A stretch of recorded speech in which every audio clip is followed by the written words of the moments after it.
What's up, everybody? Here's 5 tips how you can catch more catfish from the bank. Okay, let's go.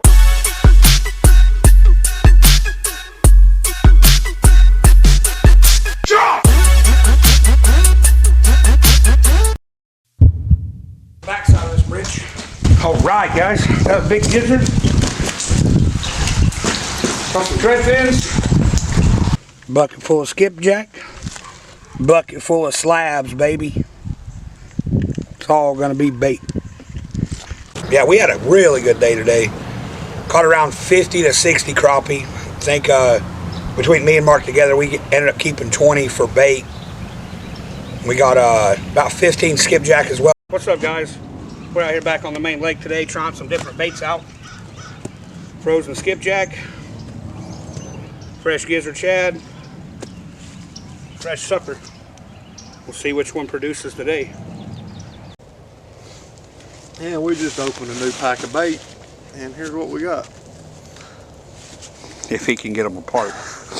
Yeah, you're gonna definitely have to sit them on the ground. Yeah.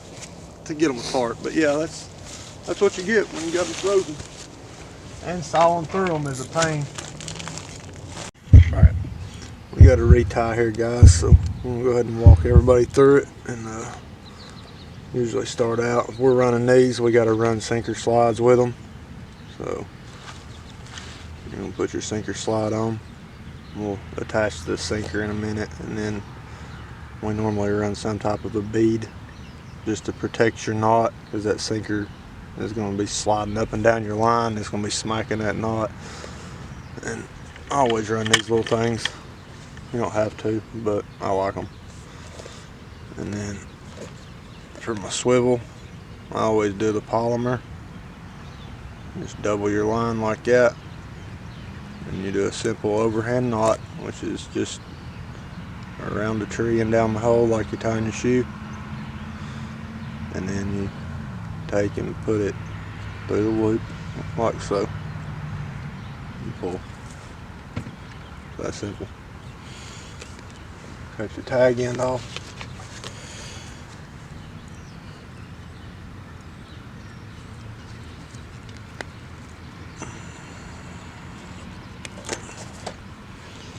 Yeah.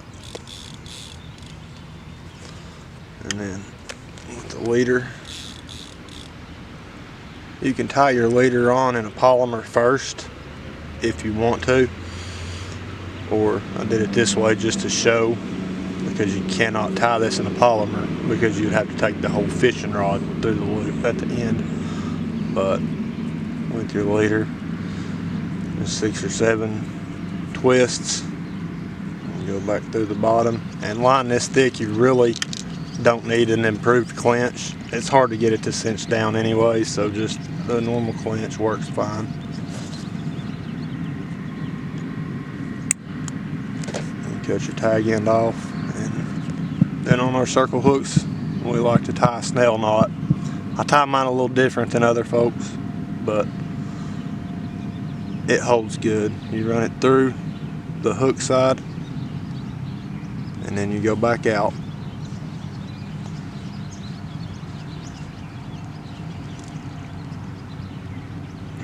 Make sure that your main line is what you have on against your hook.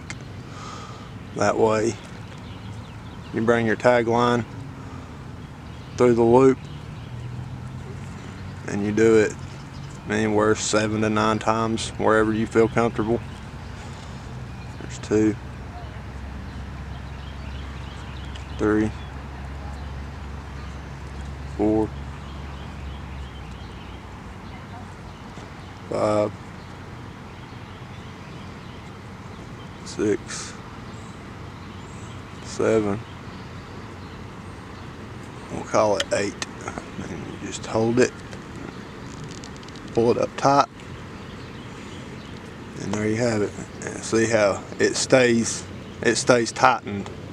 A lot of people just double it, wrap their line around and put it through and pull it back, but when you loosen it up like this slips out, and you can untie it super easy. And I do not like tying mine like that, because it's sitting out there, it gets slack in it, that knot can loosen up.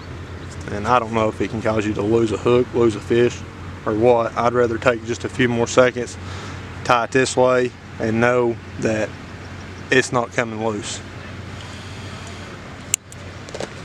And then you just take and open your sinker slide.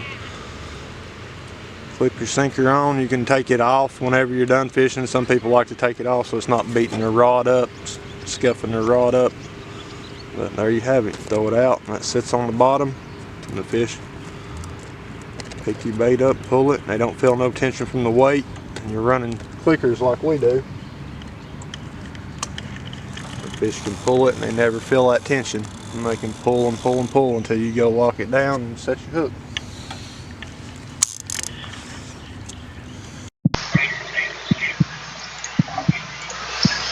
Alright guys, so a lot of people think that we just pull up to a random bank spot and throw our lines out and we catch catfish, but we actually put in a whole lot of research on lake maps and water depth, finding your major creek systems like this.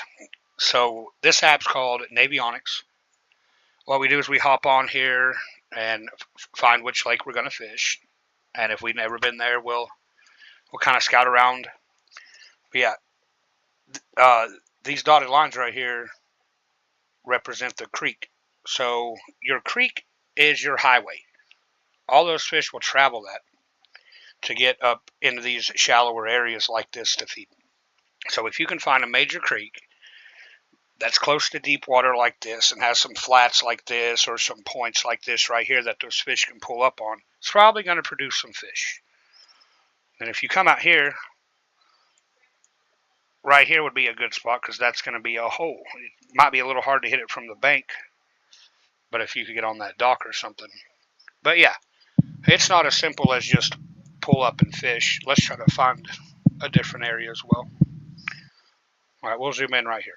All right, so we actually fish this, but we fish the Watts Bar side of it over here. But let's just scout around real quick. All right, so there's the dam. So if I was to fish this from the bank, if I had access to this, I would probably, that's a hump right there. So there's a hump, there's a hump. And this deeper water, those fish are going to pull up on that, chasing bait to feed. But here, this area right here, that's the main thing I would target. It's a underwater point, and it's got deep water on both sides with a main river channel running right past it. So yeah, that's how we find the spots that we catch these bigger fish out of. Well guys, I hope y'all enjoyed the video. Hopefully y'all learned a few things. I always learn stuff every trip I'm out here. I'll try to share it with y'all. That way we can all get on some better fish together. See y'all next week.